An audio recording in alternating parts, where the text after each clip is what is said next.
نحمده ونستعينه ونستغفره ونؤمن به ونتوكل عليه ونعوذ بالله من شرور أنفسنا ومن سيئات أعمالنا من يهده الله فلا مضل له ومن يضلله فلا هادي له أشهد أن لا إله إلا الله وحده لا شريك له وأشهد أن محمدًا عبده ورسوله الذي أرسل إلى الناس كافة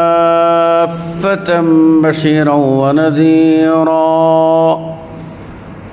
وداعيًا إلى الله بإذنه وسراجًا منيرًا أما بعد فإن خير الحديث كتاب الله وخير الهدي هدي محمد صلى الله عليه وسلم وشر الأمور محدثاتها وكل محدثة بدعة وكل بدعة ضلالة فقد قال الله تبارك وتعالى في كلامه المجيد بعد أعوذ بالله من الشيطان الرجيم ونزعنا ما في صدورهم من غل إخوانا على سرر متقابلين الآية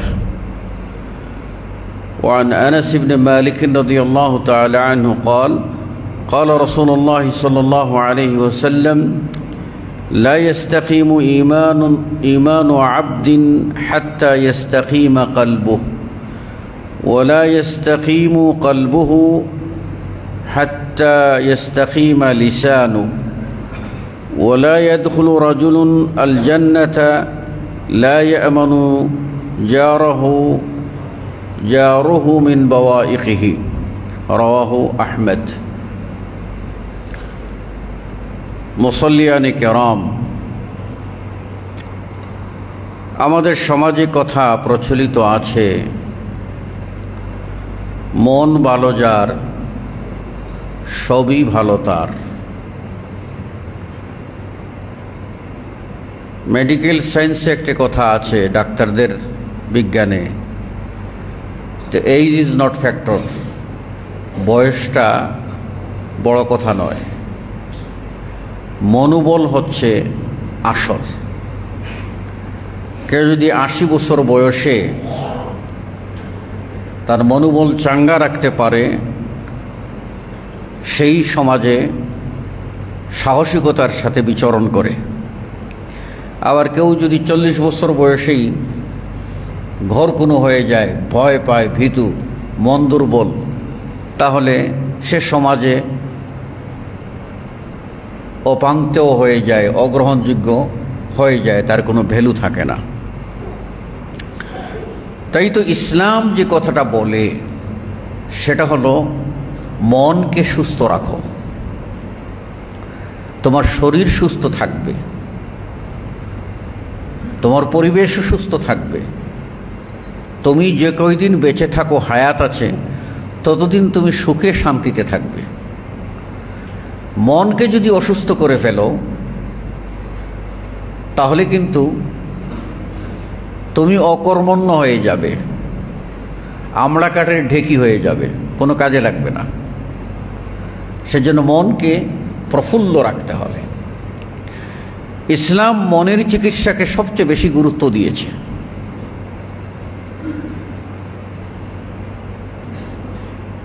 প্রত্যেকটি মানুষের যে মন, এটাই হচ্ছে তার চালিকা শক্তি। মন যা অর্ডার করে, ব্রেন সেই মতো কাজ করে। আপনি মনে মনে ভাবছেন যে এই জমিটা ক্রয় করা দরকার, এই যে মন এটা জায়গা করে দিয়েছে, ব্রেনকে কমান্ড করে দিয়েছে। এখন আপনি রাত্রে শুইতে যান, ব্যবসা বাণিজ্যে যান, উঠতে বসে সব সময় ব্রেন কিন্তু কাজ করে, কাকে ধরে কাকে মেরে কাকে কোথায় কি করে এই জমিনটা নেওয়া যায়, মানে ব্রেইন আপনাকে কাজে লাগিয়ে দিয়েছে। ফলে ব্রেইন যখন মানে মন যখন কাজ করে তখন ব্রেইন ঘুমাইতে পারে না, ব্রেইন বিশ্রাম নিতে পারে না।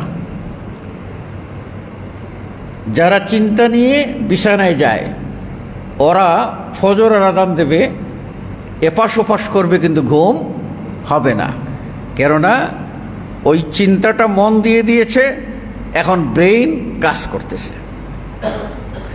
ব্রেইনের কিছু মেমোরি কোষ আছে, এই কোষগুলি কিছু ধারণ করে, সে ধারণ করবে কি করবে না, কোন দিকে চলবে কি চলবে না, এই আদেশটা পায় মন থেকেই। এই জন্য মনকে সুস্থ রাখতে হবে। বুখারী ও মুসলিমের হাদিস, সাহাবী নু'মান ইবনে বাশীর রাদিয়াল্লাহু তাআলা আনহু বলেন যে রাসূল সাল্লাল্লাহু আলাইহি ওয়াসাল্লাম বলেছেন, আলা ইন্না ফিল জাসাদি মুযগাতান ইজা সালুহাত সালুহাল জাসাদু কুল্লুহু ওয়া ইজা ফাসাদাত ফাসাদাল জাসাদু কুল্লুহু। জেনে রেখো, প্রত্যেকটি দেহে একটি গোশতের টুকরা আছে।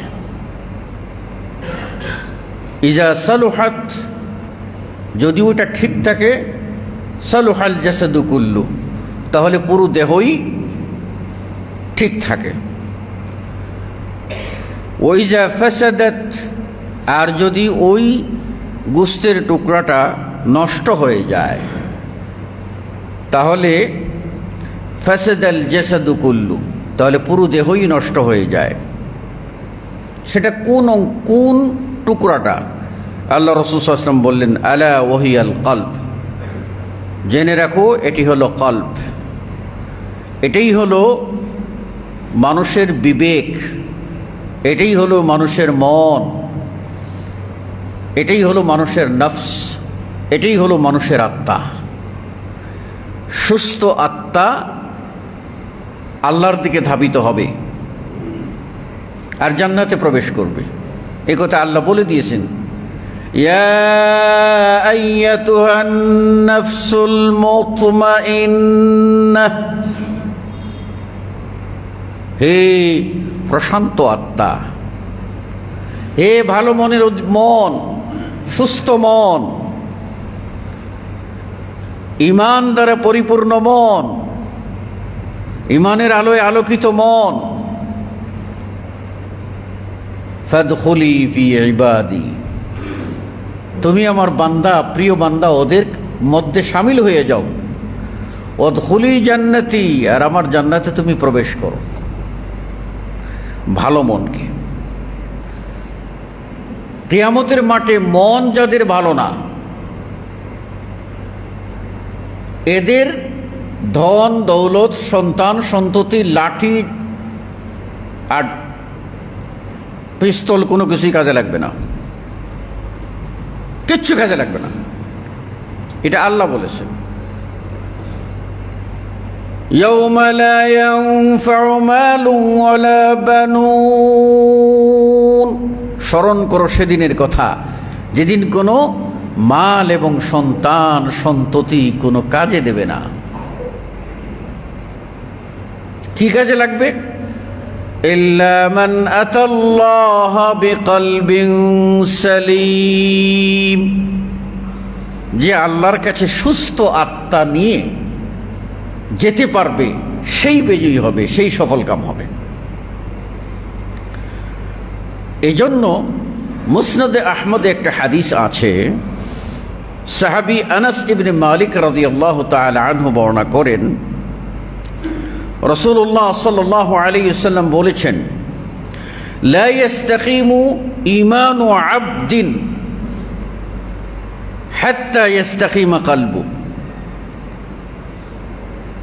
যতক্ষণ না একজন বান্দার মন স্থির হবে, প্রতিষ্ঠিত হবে, তার আগ পর্যন্ত ওই লোকের ঈমান প্রতিষ্ঠিত হবে না।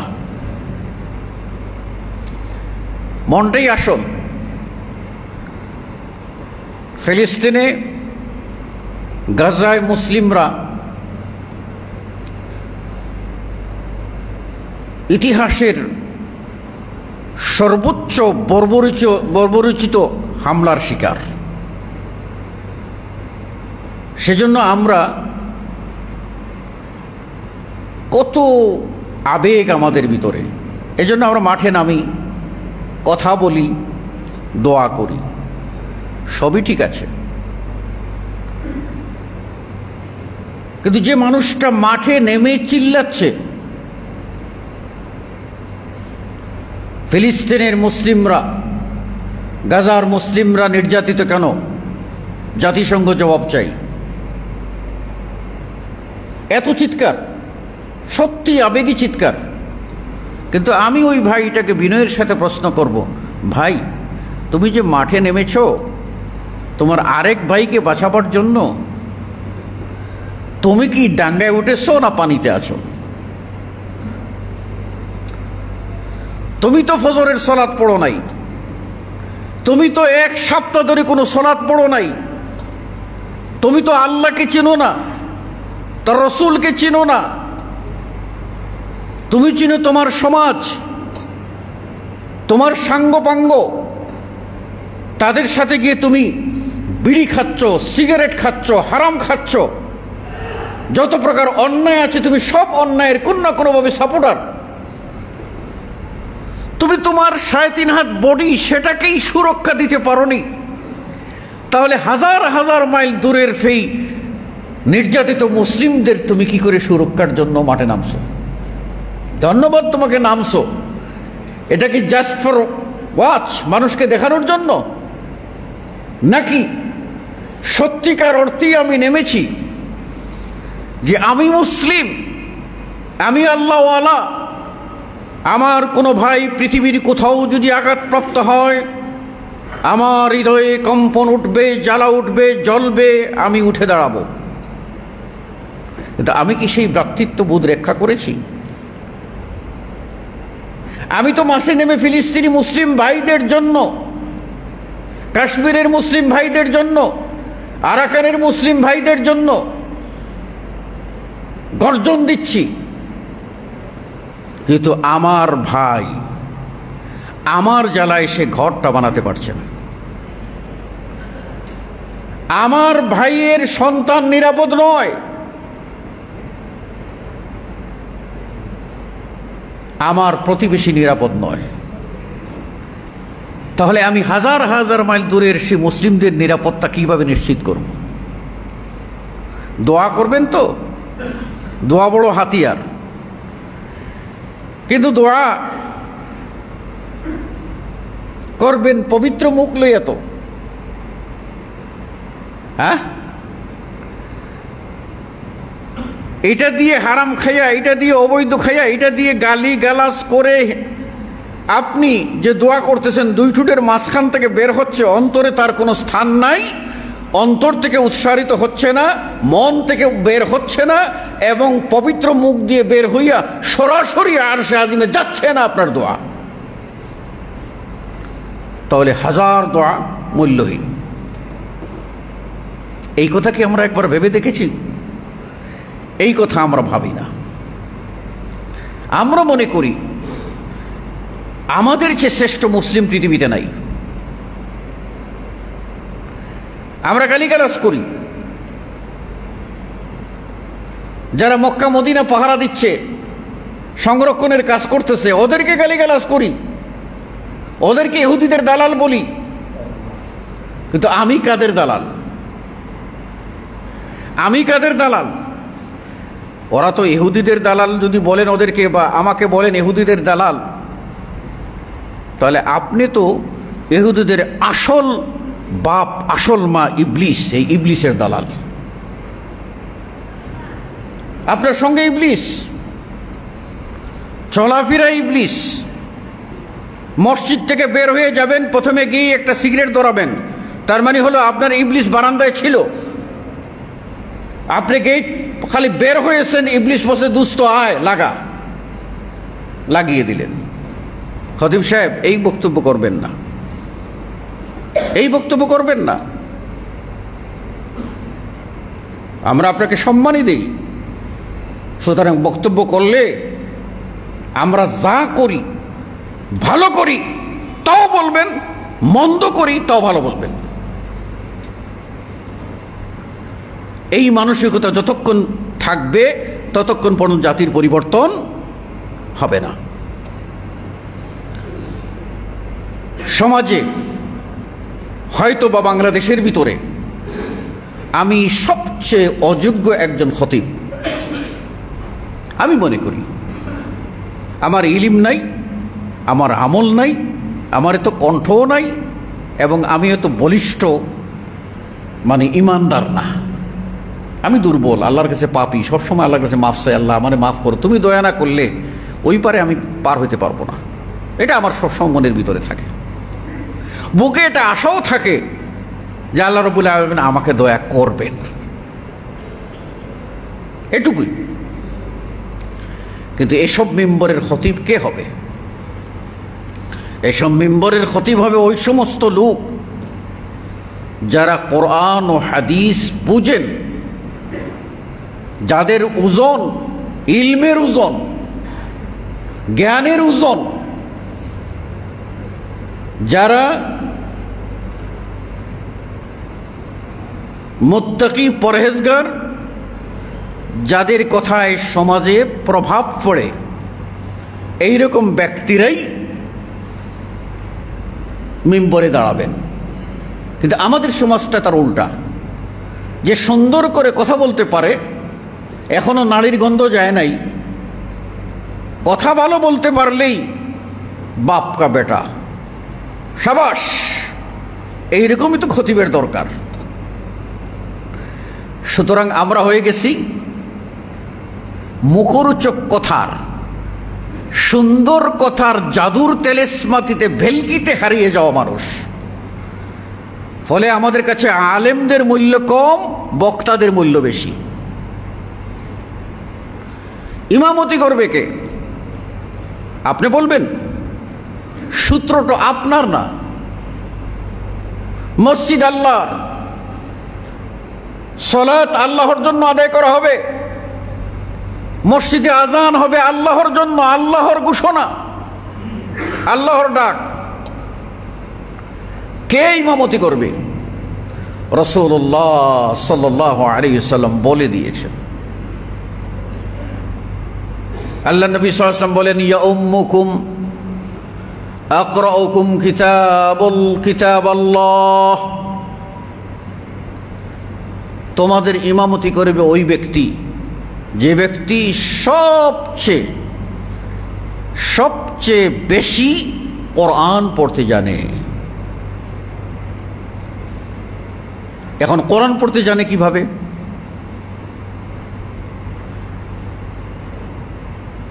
কোরআন পড়তে জানে কিভাবে? এটা যাচাই করবে কে? কোরআন যাচাই করবে, আমরাই তো যাচাই করব। তা আমরা কয়জন কোরআন পড়া জানি? কয়জন কোরআনের ব্যাকরণ জানি? আমরা তো সুরটা শুনব, সুর শুনেই আমরা বলব যা লাগছে না, কলিজা একেবারে টাইনা নিছে। ওইরকম ইমামরে প্রয়োজনে আরো 10,000 টাকা বেশি দিয়ে দিব। কথা তো ঠিক, কথা তো ঠিক, এটা তো হবে। কিন্তু কোরআনের জ্ঞান, এর অর্থ হলো কোরআন বিশুদ্ধ তেলাওয়াত করতে জানে, কোরআনের হাফেজ, কোরআনের তাফসির জানে, কোরআন বুঝে, এইরকম ব্যক্তি, সেই ব্যক্তি ইমামতি করবে। এখন যদি দুজন ইমাম একই সমান প্রার্থী হয়ে যায়, আল্লাহ রাসূল সাল্লাল্লাহু আলাইহি ওয়াসাল্লাম বলছেন, তাহলে তোমরা অগ্রাধিকার দেবে আ'লামুহুম বিস-সুন্নাহ, যে সুন্নত সম্পর্কে অর্থাৎ হাদিস সম্পর্কে জ্ঞান বেশি রাখে, তাকে অগ্রাধিকার দেবে। এতেও যদি দুজন সমান হয়ে যায়, তাহলে আল্লাহ রাসূল সাল্লাল্লাহু আলাইহি ওয়াসাল্লাম বলছেন আকদামুকুম হিজরা, যে আগে হিজরত করেছে তাকে দিও। এখন আমরা হিজরত পাবো কি করে?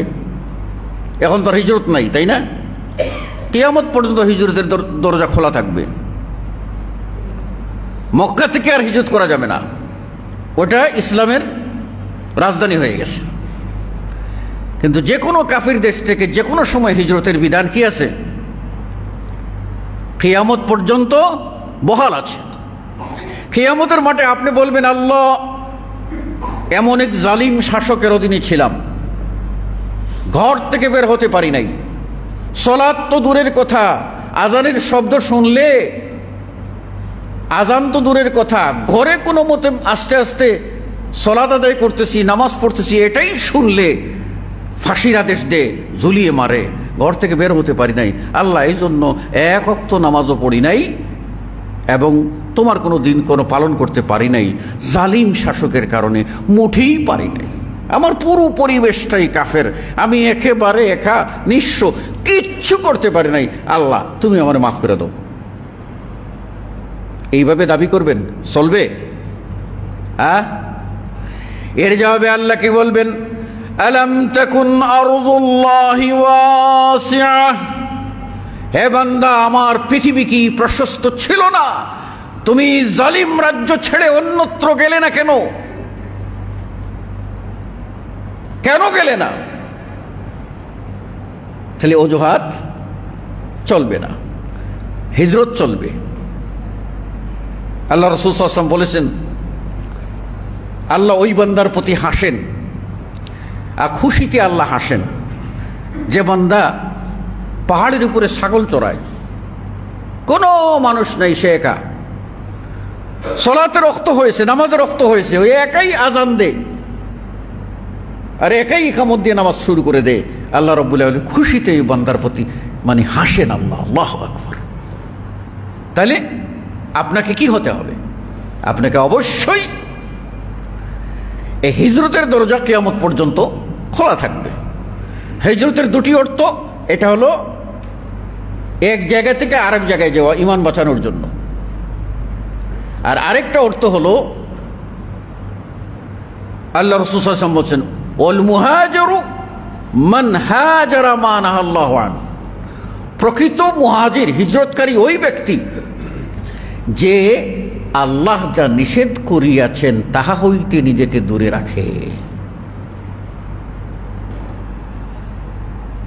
অর্থাৎ পাপ থেকে হিজরত করে, নাফরমানি থেকে হিজরত করে, অবৈধ কাজ থেকে হিজরত করে, ওই লোকটাকে রাসূল সাল্লাল্লাহু আলাইহি ওয়াসাল্লাম বলেন প্রকৃত মুহাজির। তাহলে আমরা কোন অবস্থায় এই ক্ষেত্রে আমরা বলতে পারি এমন ব্যক্তি অগ্রাধিকার পাবে যে মুত্তাকি, পরহেজগার, কোনো ধরনের কোনো নেগেটিভ কোনো সাইড তার নাই, সেই ইমামতি করবে। তাতেও যদি দেখা যায় সমান, আল্লাহ নবী সাল্লাল্লাহু আলাইহি ওয়াসাল্লামের অপর এক হাদিসে আছে, ও আকবরুহুম সিন্না, তাদের মধ্যে বয়সে যে বড় সে ইমামতি করবে। এটা হলো হাদিসের কথা। তাহলে ওই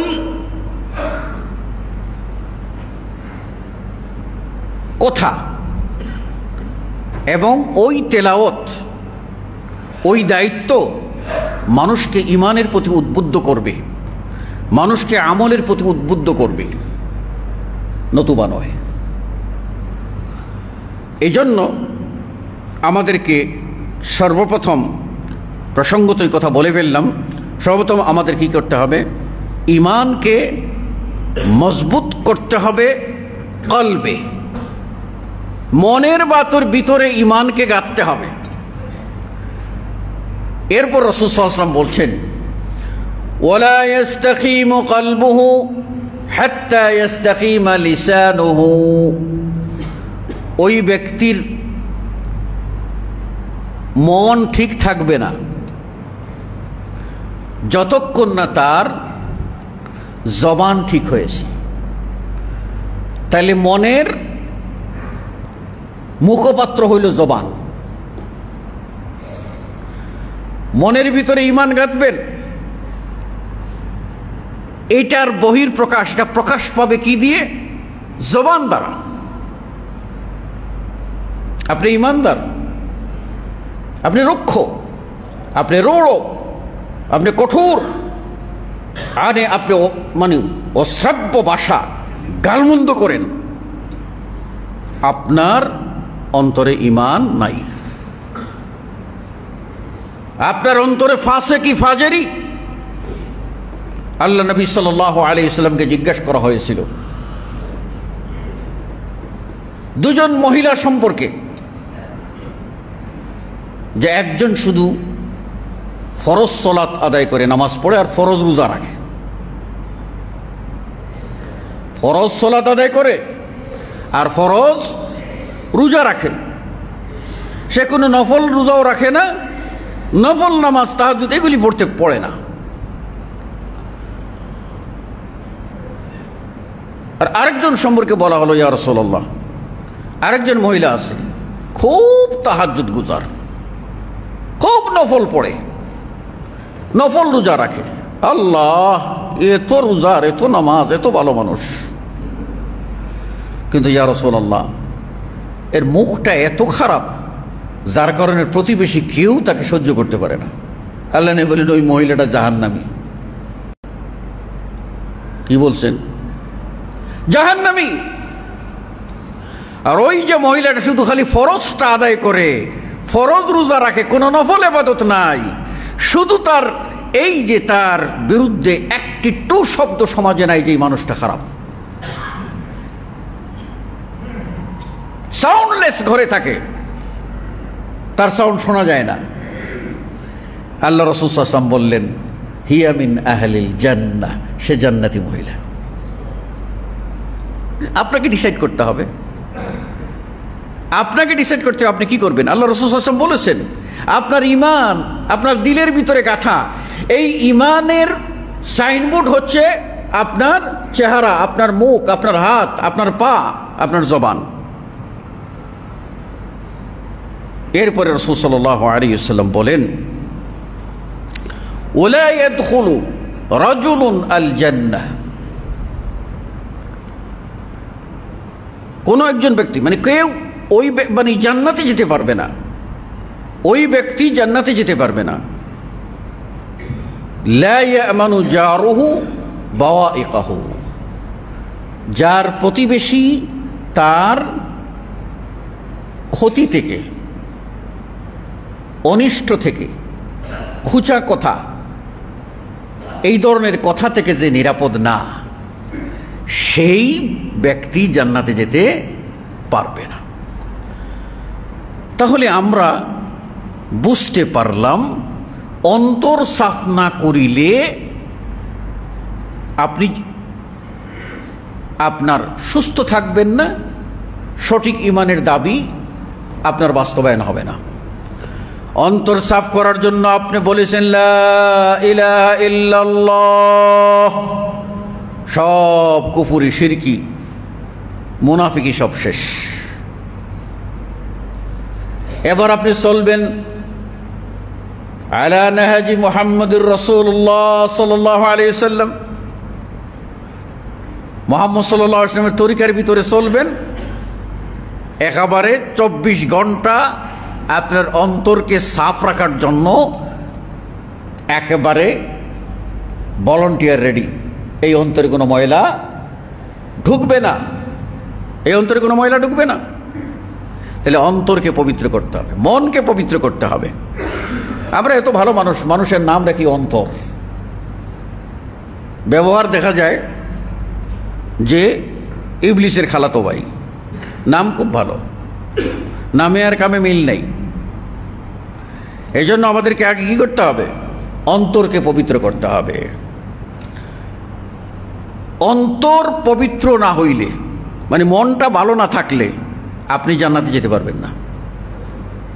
আল্লাহ রাসূল সাল্লাল্লাহু আলাইহি ওয়াসাল্লাম বলেছেন, আল্লাহ রাব্বুল আলামিন বিশেষ বিশেষ দিন আছে, রাত আছে, আল্লাহ রাব্বুল আলামিন বান্দাদেরকে মাফ করেন, কিন্তু ওই বান্দাকে মাফ করবেন না আল্লাযী বাইনাহু ওয়া বাইনা আখিহি শাহনা, যেই লোক তার আর তার ভাইয়ের ভিতরে দ্বন্দ্ব আছে, যতক্ষণ না পর্যন্ত দ্বন্দ্ব মিটাইছে ততক্ষণ পর্যন্ত আল্লাহ তাকে ক্ষমা করবেন না। আচ্ছা, দ্বন্দ্ব সাধারণত জানি আমরা দুই পক্ষে হয়, কমন, দুই পক্ষে মিলেই দ্বন্দ্ব হয়। এক পক্ষে কখনো দ্বন্দ্ব হয় না, এক পক্ষে কখনো দ্বন্দ্ব হয় না। এক পক্ষে দ্বন্দ্ব হয়েছিল হাবিল আর কাবিলের দ্বন্দ্ব। আদমের সন্তান হাবিল আর কাবিলের দ্বন্দ্ব। কাবিল এক পক্ষে এসে তার ভাই হাবিলকে মেরে দিল। হাবিল বলল যে না ভাই, ভাইয়ের উপর আমি হাত তুলব না, হাত গুটাই নিল। তা আপনার পরিণতি এই হবে। আপনি যদি দ্বন্দ্ব থেকে বাঁচতে চান তাহলে দুনিয়াতে কিছু ছাড় দিতে হবে, মাঝে মাঝে জানালা বন্ধ রাখতে হবে, নাহলে পাশের ঘরের টনটনা নিয়ে আর ভাইয়ের বউয়ের জ্বালা অনেক সময় দেখা যাবে যে কি আপনার কান জ্বালাপালা করতেছে। এই জন্য মাঝে মধ্যে ইচ্ছা করেই জানালাটা বন্ধ রাখতে হবে, ঠিক আছে? ঘরে ঢুকলে ওখানে রাস্তায় দরজার সামনে পানি ফেলে দেয়, তা আপনি বুঝাবেন, আল্লাহর কাছে তার হেদায়েত কামনা করবেন। আপনি পারেন না, নিরীহ মানুষ, কষ্ট করে পার হবেন, শেকায়ত দেবেন কার কাছে? কার কাছে শেকায়ত দেবেন? আল্লাহর কাছে। আল্লাহ রাব্বুল আলামিন ঠিক মতো বিচার করবেই করবেই, তাতে কোনো সন্দেহ নাই। হয় দুনিয়ায় হবে, না হয় আখিরাতে তো অবশ্যই অবশ্যই হবে। সুতরাং আপনাকে অবশ্যই চেষ্টা করতে হবে কলব মুক্ত রাখার, দিল মুক্ত রাখার, দিল পবিত্র রাখার, মনের ভিতরে কোনো গিল, বদগুমান, খারাপ ধারণা, এমন দুশ্চিন্তা যে আপনাকে পেরেশান করে, তা আপনি রাখতে পারবেন না। আচ্ছা, যারা বেহেশতে যাবে, ওই বেহেশতি মানুষের মধ্যে কি এরকম থাকবে যে খানবাড়ি আর ভুইয়া বাড়িতে দ্বন্দ্ব আছে, বেহেশতের ভিতরে গিয়ে মারামারি কিলাকিলি? দুনিয়াতে যখন বিচার পাই না চল, জান্নাতে গিয়ে ওখানে বোঝা যাবে। আমরা হয়তো দুনিয়াতে বিচার পাই না, রাস্তাঘাটে বিচার চল, কাউন্সিলের কাছে চল, বিচার দেখাই দিতেছি, তাই না? তো জান্নাতে এরকম ঘটনা হবে কি যে চলো ওখানে গিয়ে আমি দায় সুদ করবো মারামারি? ও মারামারির কোনো সুযোগ নেই, কোনো সুযোগ নেই। আগে সব কিছু পবিত্র করে, কাউকে গালি দিয়েছেন তার কাছ থেকে ক্ষমা নিতে হবে, আপনার নেকি তাকে দিয়ে বুঝাইতে হবে, ভাই আজকে আমাকে মাফ করে দে, নেকি শেষ হয়ে গেছে। ওই লোক বলতে হবে যে না, আমার এই দাবি আছে, ভাইরে ভাই দেওয়ার মতো আমার কাছে কোনো নেকি নাই, তাহলে কি করার আছে? আমি তোমাকে ছাড়বো না, আমি তোমাকে ছাড়বো না। ঠিক আছে ভাই, আমার কাছে মানে 1000 নেকি আছে, মানে ছিল, সব দিয়ে দিছি, এখন আমি হয়ে গেছি জিরো, ভাই কিছুই দিতে পারবো না। বলে ঠিক আছে, আমার 1000 গুনাহ আছে, এটা নাও, এটা নাও, আমার খালাস দাও। এই গুনাহটা আপনাকে নিতে হবে, নিয়ে নিট এন্ড ক্লিন হবেন, তারপরে জান্নাত, এর আগে জান্নাত না। এটা আমার কথা, এটা আল্লাহ রাব্বুল আলামিন কোরআনুল কারীমে বলছেন, সূরা আল হিজর এর 47 নম্বর আয়াতে বলছেন, ওয়ানাযা'না মা ফি সুদুরিহিম মিন গিল, জান্নাতীদের সকলের মন থেকে সকল প্রকার হিংসা, বিদ্বেষ, যত মরিচিকা আছে সব আমি একেবারে পরিষ্কার করে, নিট এন্ড ক্লিন করে তাদেরকে জান্নাতে আমি ঢুকাবো। আর তারা হবে কি? ইখওয়ানান আলা সুরিম মুতাকাবিলিন, তারা জান্নাতে যাবে সবাই ভাই ভাই হইয়া, কোনো দ্বন্দ্ব থাকবে না, ভাই ভাই হয়ে সবাই জান্নাতে প্রবেশ করবে। আর প্রত্যেকেই আরাম কেদারায় বসে একজন আরেকজনের মুখের দিকে বসে বসে তারা আনন্দ খুশ গল্প করবে। সুবহানাল্লাহ, এটা জান্নাতীদের বৈশিষ্ট্য। আল্লাহ রাসূল সাল্লাল্লাহু আলাইহি ওয়াসাল্লামের একটা হাদিস শোনাই, বুখারীর হাদিস। বেশি শোনাই এত লাভ নাই, কম শোনাই এটাই ভালো। আল্লাহ রাসূল সাল্লাল্লাহু আলাইহি ওয়াসাল্লাম থেকে বর্ণনা করেন সাহাবী আবু হুরায়রা রাদিয়াল্লাহু তাআলা আনহু,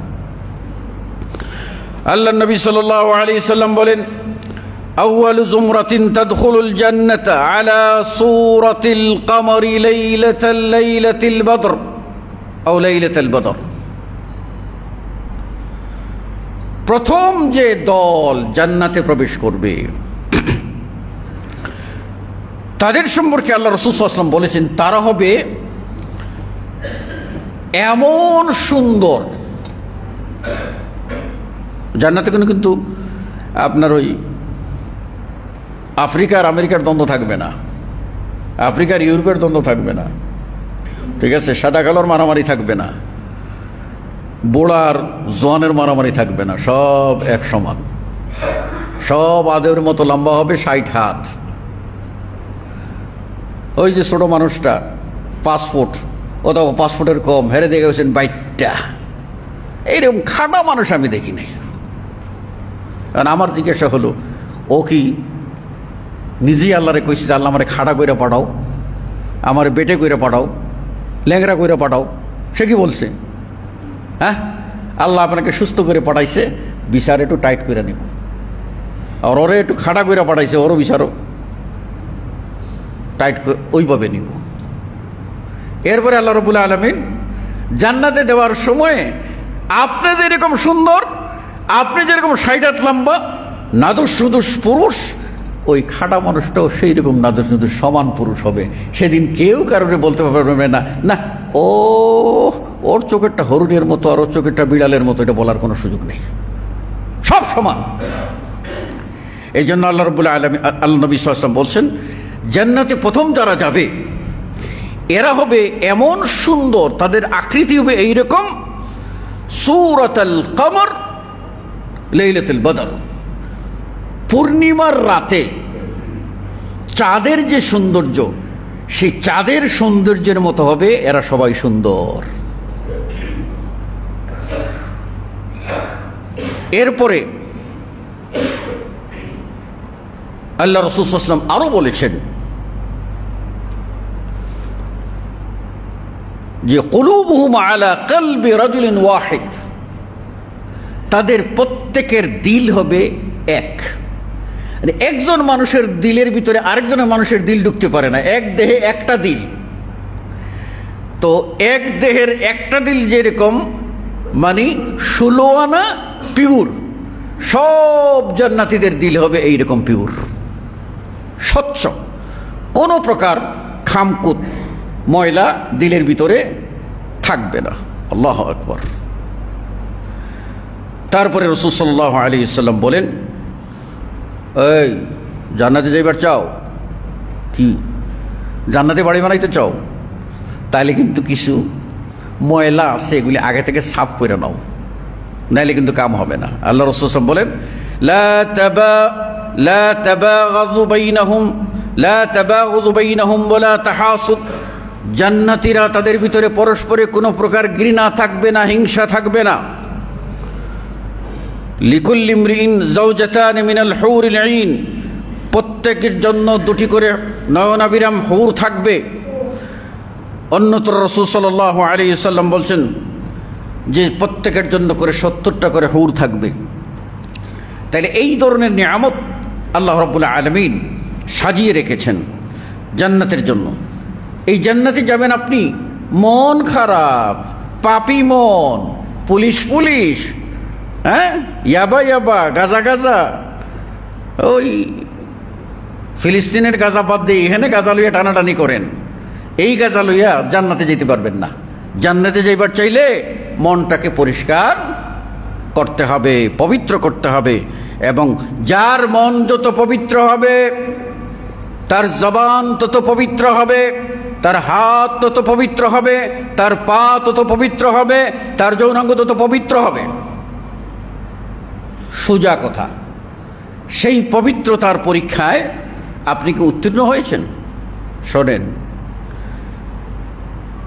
আপনি বলবেন যে এত পবিত্র তো আমরা হতে পারিনি। সত্যি কথা, মানুষ না আমরা, ত্রুটি বিচ্যুতি থাকবে না? নিশ্চয়ই। শোনেন, এক সাহাবী আল্লাহ রাসূল সাল্লাল্লাহু আলাইহি ওয়াসাল্লামের কাছে আসছেন। আল্লাহ রাসূল সাল্লাল্লাহু আলাইহি ওয়াসাল্লামের কাছে এসে বলছেন, ইয়া রাসূলুল্লাহ, আমি এক জায়গায় ঢুকছি আর সেইখানে একটা মহিলা পাইছি, আর কেউ নাই। পাইয়া একজন স্বামী তার স্ত্রীর সাথে যা করে আমি তাই করছি। রাসূল সাল্লাল্লাহু আলাইহি ওয়াসাল্লামের কাছে বলতেছে। কি জন্য বলতেছেন? কি জন্য রাসূলের কাছে বলতেছেন? যা করেছে সে অপরাধী মনে করেছে, সে জাহান্নামের ভয়ে, কোনো সাক্ষী নাই, শুধু জাহান্নাম থেকে বাঁচার জন্য, আল্লাহর গজব থেকে, ক্রোধ থেকে বাঁচার জন্য চলে গেছে, আল্লাহ রসুলের কাছে নিজেই ধরা দিয়েছে।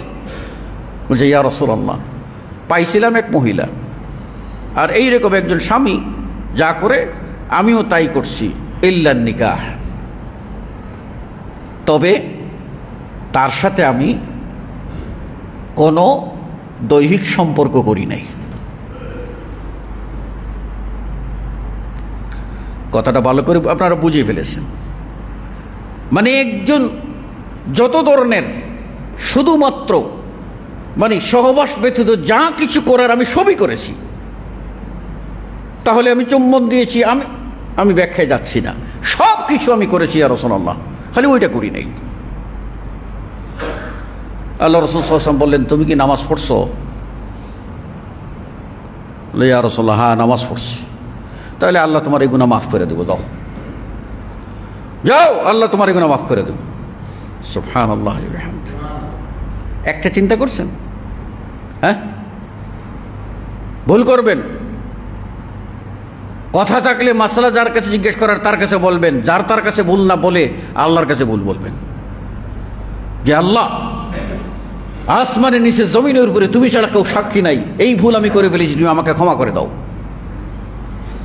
হ্যাঁ, আর ট্যাবলেট লাগবে না ক্ষমা করতে গেলে। এই ট্যাবলেটটা হলো 5 ওয়াক্ত সালাত আদায় করেন, দেখবেন রোগ সারা। সহজ কথা। এই জন্য আসেন আমরা দিল পবিত্র করি, পবিত্র আত্মার মানুষ হই, সুস্থ হই, অসুস্থতা বাদ দিয়ে দেই। মৃগী রোগী কি করে? মৃগী রোগী কি করে? তার যখন খিঁচুনি উঠে তখনই মুখ দিয়ে ফেনা বের হয়, দবাস করে পড়ে যায়, হাত পা টান টান শুরু করে দেয়, তাই না? ওর মৃগী রোগ আছে, স্বাভাবিক অবস্থায় আপনি ধরতে পারবেন? ধরার উপায় নেই। কিন্তু যখন আপনার সামনে পড়ে যাবে তখন কি হবে? আপনি বুঝবেন যে নিশ্চয়ই এর মৃগী রোগ আছে, তাই না? অনেকে আছে তখন নাকের মধ্যে জুতা আইনা শুকায়, নাকের জুতা লাগায়, কেউ আছে পিটায়, কেউ আছে পড়ায়। এগুলি কিছু করার দরকার নেই, এখন হসপিটাল আছে, তাড়াতাড়ি নিয়ে চলে যাবেন, চিকিৎসা সহজ। বলছিলাম, ওই মানুষটা সুস্থ স্বাভাবিক হাঁটছে, ও মৃগী রোগী নয়। আপনি মৃগী রোগী আপনি ধরতে পারেন নাই। যখনই ও বের হয়ে মৃগী রোগীর আচরণ করেছে তখনই আপনি বুঝতে পারছেন যে ওই লোক মৃগী রোগী, তাই কিনা? রাস্তা দিয়ে হাইরে যাচ্ছে, কোনো কথা কয় না, আপনি ভালো মানুষ মনে করছেন। যখনই আবুল তাবুল বলা শুরু করছে তখনই বলছেন যে এই লোকের স্ক্রুপ ঢিলা। তাহলে আমি সুস্থ মনের মানুষ, আমি সঠিক ইমানদার, আমার এই সুস্থ মন, সুস্থ ইমান, সঠিক ইমান, জান্নাতি মানুষ। আমি যখন জান্নাতি পরিবেশে থাকবো, জান্নাতি হয়ে থাকবো, আমি যখন বের হওয়ার পরেই আমার খিঁচুনি উঠে যাবে, তখন তো আমাকে ধরে ফেলবে আমি মৃগী রোগী, অর্থাৎ আমি পাপী। সুতরাং ধরার উপায় কি? আপনার মুখকে সামলান, আপনার হাতকে সামলান, আপনার ব্যবহার ভালো করেন, আপনি ভদ্র হন, তাহলে আপনার এই ভদ্রতার সাক্ষী জনগণ হবে, ভদ্রতার সাক্ষী আকাশ বাতাস হবে, পৃথিবীর বালুকণা হবে, সবগুলি আপনার ভদ্রতার সাক্ষী হবে। আপনার সাথে কয়জন ফেরেশতা আছে, সব ফেরেশতা আপনার সাথে সাক্ষী হবে। সেজন্য ভদ্র হওয়ার চেষ্টা আমরা করি এবং মনকে পবিত্র রাখার চেষ্টা করি। আল্লাহ রাব্বুল আলামিন আমাদের সকলকে তৌফিক দান করুন, আমিন। আকুলু কওলি হাদা আস্তাগফিরুল্লাহ লি ওয়া লাকুম ওয়া লিসাইরিল মুসলিমিন। বারাকাল্লাহু লানা ওয়া লাকুম ফিল কুরআনিল আযীম ওয়া নাফা'নি ওয়া ইয়্যাকুম বিল আয়াতি ওয়া যিকরিল হাকীম। ইন্নাহু তাআলা জাওয়াদুন কারীমুন মালিকুন রাউফুর রহিম।